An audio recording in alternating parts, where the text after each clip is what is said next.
Жас келіншек. Енем маған бәле жауып, кеуім мені жан сақтау бөлмесінен бірақ шығарды. Сырласу. Екі баланың анасының әңгімесі. Ене мені құртам деп жүріп баласынан тірідей айырылып қалды. Енемді жек көремін. Оның маған көрсетпеген жоқ дейді Айдана есімді елордалық келіншек. Адамның басында әртүрлі жағдайлар болады деген рас екен. Қысқаша басымнан өткен жағдайды айта кетейін. Енем басынан мені жақтыртпады. Менің жағдайымда келін болып түскеннен кейін 2 жыл бойы қайын әпкем 3 баласымен күйеуімен бізбен бірге тұрды. Енем екеуі маған не болса соны айтып, ісімді жақтырмай мені жылатып тыныштық бермейтін еді. Бірақ анам енең мен күйеуіңді бір-біріне жамандама. Анам мен баласының арасын бұзба деп отыратын. Кеште күйеуім келіп жылағанымды байқаса токсикоздан көп құстым. Содан ісініп отырмын дей саламын.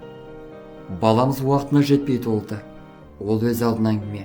Құрттай баланы қалай күту керектігін айтпайтын да. Қолына да ұстаған емес. Өзіміз әкесі екеуі ғана қарадық. Қазір Аллаға шүкір, үлкен жігіт болды балам.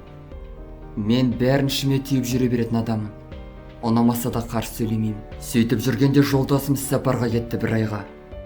Келгенде қарсы алды мәз болып. Ертеңіне қалаға барып келді, бейнем өзі жұмсап жіберді. Менің ойымда ештеңе жоқ.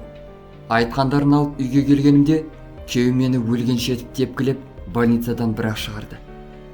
Реанимациядан шығып палатада жатқанда неге олай істедің деп хабарластым. Енем болса, сен жоқта ойнасы бардай таңертең кетіп кешке бірақ келіп жүрді. Баланы да өзім қарадым деген екен. Мүлде үйден шықпасам да. Тіпті ол жақта 4 күніме де барған жоқ едім. Әрине. Мен олай істемегенімді дәлелдеп шықтым. Осы жағдайдан кейін баламды алып кетіп қалдым. 4 ай бөлек пәтер жалдап тұрдым. Күйеуіме анасы үйлен деп қайнайды екен. Інісі мен әпкесі де күн бермеген. Сөйтіп ақырында маған келді. Қазір шүкір, біргеміз. Қызды болдық. 3 жыл өтті. Бір ұрысқан емеспіз. Себебі енемізбен араласпаймыз. Ал атам бізбен тұрады. Анасы өзінің ұлына деген көзсіз махаббатының кесірінен баласын өзінен алшақтатып алды. Соңғы жағдайлар күйеуіме де қатты әсер еткен сияқты. Анасынан қатты көңілі қалған. Анасы туған ұлының шаңырағын ортаға түсіру үшін бұндай құйтырқы әрекеттерге барғанын әлде сене алмайды. Қыздар, естеріңізде болсын. Ене ешқашанда сені туған қызындай көрмейді.